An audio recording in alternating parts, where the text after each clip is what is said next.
For our last TLDR, we wound up talking about the changing adultery laws in Korea, and Tiff Fane wound up asking if there are any other strange laws in Korea as well. It's funny because the first thing I thought of was I wanted to find a law in Korea like you cannot drink soju with shorts on past 1 a.m. on Thursdays. Smack a Jeju pig's ass. These, unfortunately, are not strange laws in Korea, though we wish they were. I know. Oh, the law we're talking about today actually has a pretty cool name. This one is the Cinderella Law. The Cinderella Law basically means that anybody under the age of 16 is not allowed to play online games from midnight to 6 a.m. in South Korea. The reason why this law came about is because supposedly 12% of South Korean teenagers are severely addicted to the internet, and it is resulting in dropping grades and a lot of people dropping out of school as well. There are 24-hour video game rooms, PC Bang. We actually did a video in a PC Bang before.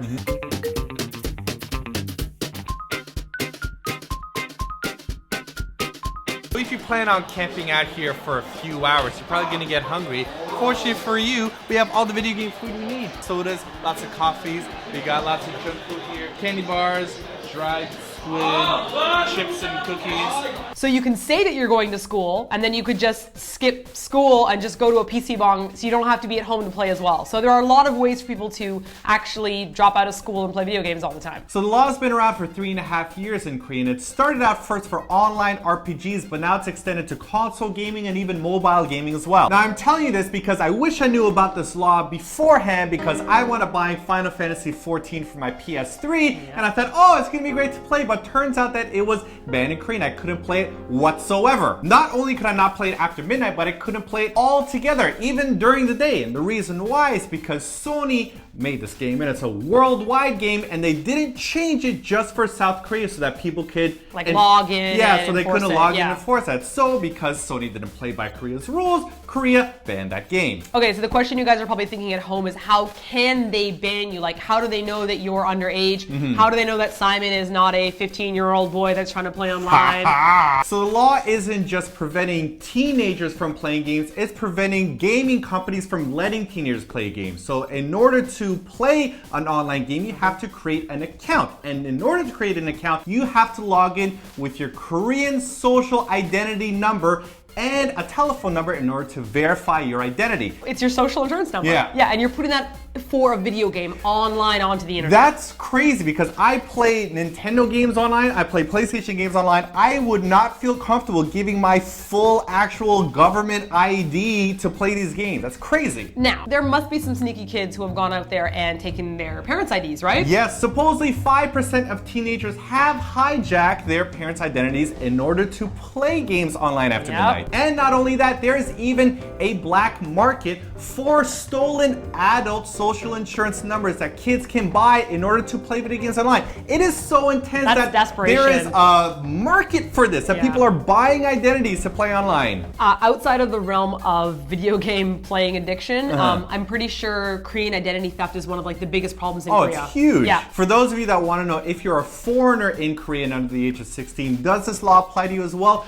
We're not necessarily sure. We actually called the ministry, and the lady that we wound up getting on the phone doesn't know the answer to that as well. And I'm thinking that maybe they just didn't really consider foreigners because we're only like 2 or 3% of the population here, so we don't apply. Okay, so then I have a good question then. If you're a foreigner, like not like Korean American, because maybe that applies to you because you've got Korean citizenship in you, but if you're at an international school in Korea, I'd love to know if you're able to play games after midnight. Exactly. So when you wanted to play Final Fantasy online, was it that you don't have the Korean identity number to type in? No, it wouldn't even load. Korea's like, no Final Fantasy for you, and it just wouldn't load at all. It wouldn't connect to the server. Oh, so that's why we can't tell if our ID will work or not. And it was probably blocked because there was no system in the game that allowed me for my identity to go in so I could verify that I'm an adult. So then what happens if you are caught breaking the law? Like let's say you use your parents' ID or you use like a black market ID. If somehow you are caught breaking the law, you could face up to 2 years in jail and a $9,000 fine. And you're like 14? That's it. You're done for it. No, they can't put you in jail for 2 years. Well, I'm not sure if anybody's actually gone to jail for this yet, but supposedly it's written in the law that you can.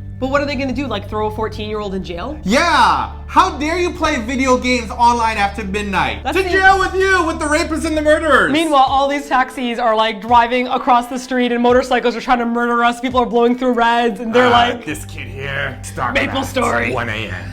Done. So I guess the question is, with all these threats that are happening to teenagers and stuff like that, has it actually made a change at all? And interestingly, in the past 3 years, there's only been a 0.3% decrease. That's it. Not even 1% decrease. This gigantic law that is such a pain in the ass for people has resulted in 0.3% change. Yeah, and you know who I imagine it actually affected? Probably those kids who didn't really care that much. The casual gamers that wanted to play after midnight. And then we're kind of like, I don't care. But I think if you're really into video games, you're going to find a way around it, because that's basically like your hobby. That's what you do, right? Right. Yeah, and also, I'm going to say this. If you go into professional like StarCraft or like League of Legends or any of those games in Korea, it is a career.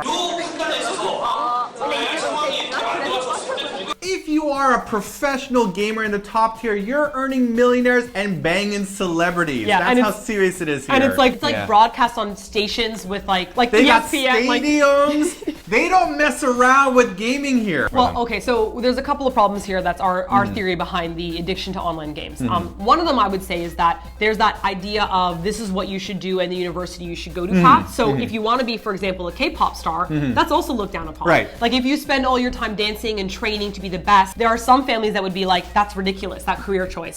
So I think it goes hand in hand with video game playing. Right. Like, the percentage, the odds of you making it as a gamer would be course. really low. So you should just take this path instead. But to make a law to prevent these kids, if they're studying, like a lot of the schools that we know, kids study up until midnight. Or later, when do they have a time to actually relax and unwind? If they want to play video games afterwards, you're taking that away from them? Now here's the other thing, is that there's pretty much no outlet for Korean teenagers. Right. Okay, so for example, I was part of the drama club. I was part of like the band club. I was a really big geek. Now that I look You were over. so cool when you were younger. I was part of the photography club, and I was part of the snowboarding club. You had hobbies. Yes, and hobbies that you went outside of your school with, sometimes with other people at school. Korean high schools have clubs, but I remember the students in my high school had to join. Like, it was mandatory. The school's like, you need to have hobbies in order to be healthy, so they would force kids into these clubs. Yeah, and you had to pick one, and it would be like every other Saturday. So it's not the same. It's like basically going to school again. So right? like this one outlet that teenagers actually enjoy, and it's actually relieving for them, the government's now like, one, this little time that you have, you're not allowed to play it. I guess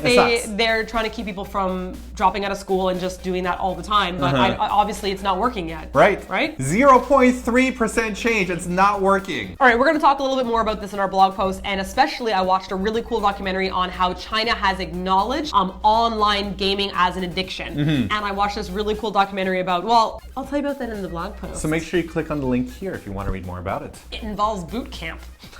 It's intense. So our question for you is, how serious is online gaming in your country? Are there any laws against it? Has it been acknowledged as an addiction or an issue or not? Let us know in the comment section below. I have a good question as well. Are you addicted to online games as well? You could admit it. That's right. The first step to recovery is admission. Do you find yourself on your phone or on the computer constantly? Like this. Daka, daka, daka, daka, daka. This is the online gaming on your, no? This is Thumb Wars. That's what this is. Is this the world's smallest gaming console? How come How there's no double Thumb Wars, right? Because you lose twice. Ready? 1, 2, 3, 4. I declare a Thumb War. Kiss, bow, begin.